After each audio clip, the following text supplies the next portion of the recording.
Bonjour à toutes et à tous. Welcome to Movie Summary. Aujourd'hui, nous allons parler d'une histoire dénommée La bataille de Valerbrume. La bataille de Valerbrume. Il y a fort longtemps, dans le royaume de Valerbrume, une terre entourée de montagnes imposantes et de forêts mystérieuses, un conflit éclata entre deux factions puissantes, les gardiens de l'aube et les ombres du crépuscule.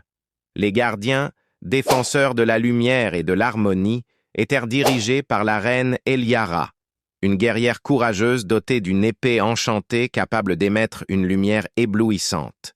De l'autre côté, les ombres, adeptes des ténèbres et du chaos, obéissaient à Morvac, un seigneur sombre qui portait une armure noire comme la nuit et brandissait une lame maudite.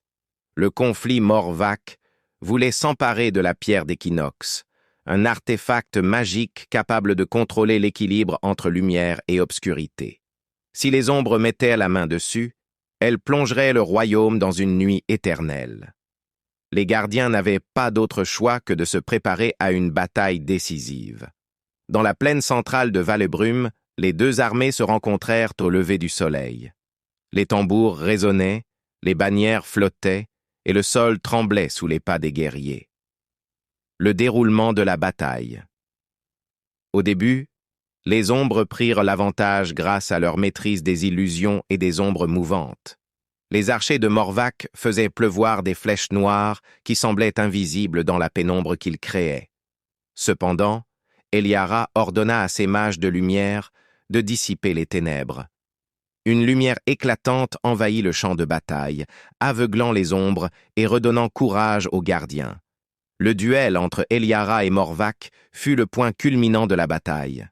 Alors que les deux chefs s'affrontaient au centre du champ de bataille, leurs épées magiques produisaient des éclairs de lumière et d'ombre. Morvac semblait imbattable, mais Eliara utilisa la pierre d'équinoxe qu'elle avait secrètement protégée pour sceller son adversaire dans une prison de lumière éternelle.